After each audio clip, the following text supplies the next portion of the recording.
Hi hello ನನ್ನ ವೀಕ್ಷಕರೇ, ಎಲ್ಲರಿಗೂ ನಮಸ್ಕಾರ. ಅಡುಗೆ ಮನೆ ಚಾನಲ್ಗೆ ಸ್ವಾಗತ. ಇವತ್ತಿನ ದಿನ ಪುಂಡಿ ಸೊಪ್ಪಿನ ಪಲ್ಯವನ್ನು ಮಾಡುವುದನ್ನು ನೋಡೋಣ. ತೊಗರೆಬೇಳೆಯನ್ನು ಹಾಕೊಳ್ಳೋಣ. ಅದಕ್ಕೆ ಕಡಲೆಬೇಳೆ ಸ್ವಲ್ಪ ಸೇರಿಸ್ಕೊಳ್ಳೋಣ, ಸ್ವಲ್ಪ ಕಡಲೆ ಬೀಜ ಸೇರಿಸ್ಕೊಳ್ಳೋಣ. ಇದಕ್ಕೆ ಚೆನ್ನಾಗಿ ತೊಳೆದಿಟ್ಕೊಂಡಿರೋ ಫ್ರೆಶ್ ಆಗಿರೋ ಪುಂಡಿ ಸೊಪ್ಪನ್ನು ಹಾಕ್ಕೊಳ್ತಾ ಇದ್ದೀನಿ. ಪುಂಡಿ ಸೊಪ್ಪಿಗೆ ನೀರನ್ನು ಸೇರಿಸ್ಕೊಳ್ಳೋಣ. ನಾನಿಲ್ಲಿ 1.5 2 ಗ್ಲಾಸ್ ಅಷ್ಟು ನೀರನ್ನು ಸೇರಿಸ್ಕೊಳ್ತಾ ಇದ್ದೀನಿ. ಇದಕ್ಕೆ ಈರುಳ್ಳಿ ಕೂಡ ಹಾಕೊಳ್ಳೋಣ.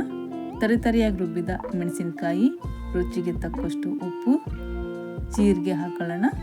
ಜೀರಿಗೆ 1 2 ಟೀ ಸ್ಪೂನ್ ಇದ್ದರೆ ಸಾಕಾಗುತ್ತೆ. ಇವಾಗ ಇದನ್ನು ಬೇಯಲಿಕ್ಕೆ ಇಡೋಣ. ಬೆಂದಾಗಿದೆ ನೋಡಿ, ತುಂಬ ಚೆನ್ನಾಗಿ ಬೆಂದಿದೆ.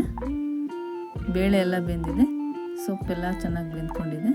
ಇವಾಗ ಇದಕ್ಕೆ ಅರಿಶಿನ ಪುಡಿ ಸೇರಿಸ್ಕೊಳ್ಳೋಣ.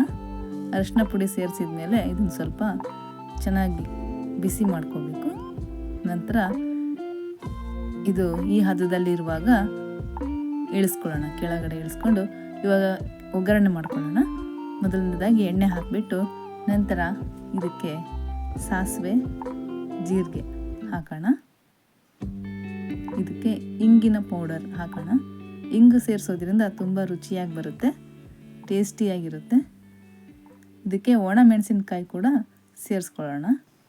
ಸ್ವಲ್ಪ ಕರಿಬೇವು ಹಾಕ್ತಾ ಇದ್ದೀನಿ. ಕರಿಬೇವು ಚೆನ್ನಾಗಿ ಫ್ರೈ ಆಗಬೇಕು.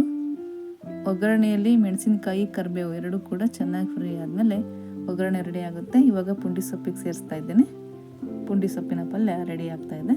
ಇದನ್ನು ಚೆನ್ನಾಗಿ ಕದಕಿದ್ರೆ ರೆಡಿ ಆಯಿತು ಪಲ್ಯ. ವೀಕ್ಷಕರೇ, ನಾವು ಮಾಡಿರ್ತಕ್ಕಂಥ ಪುಂಡಿ ಸೊಪ್ಪಿನ ಪಲ್ಯ ರೆಡಿ. ನಮ್ಮ ಚಾನಲ್ ನಿಮಗೆ ಇಷ್ಟ ಆಗಿದ್ದಲ್ಲಿ ಪ್ಲೀಸ್ ಸಬ್ಸ್ಕ್ರೈಬ್ ಮಾಡಿ, ಲೈಕ್ ಮಾಡಿ, ಶೇರ್ ಮಾಡಿ. Thank you.